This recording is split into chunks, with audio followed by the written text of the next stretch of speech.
So guys, gagawa po kami ng fried chicken. Yan po. Hinanda na po namin ng powder, tsaka hinaluan ng paminta. So yung aming itlog. Yan. Napakuluin na. Ba't nilagyan mo pa ng kwan? Para daw lumasa. Ang pirito, papakuluin muna namin para hindi lumabas ang dugo-dugo.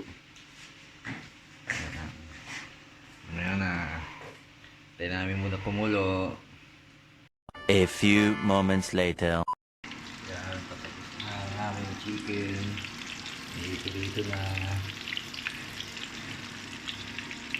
Konti na lang, matatapos na. KFC chicken.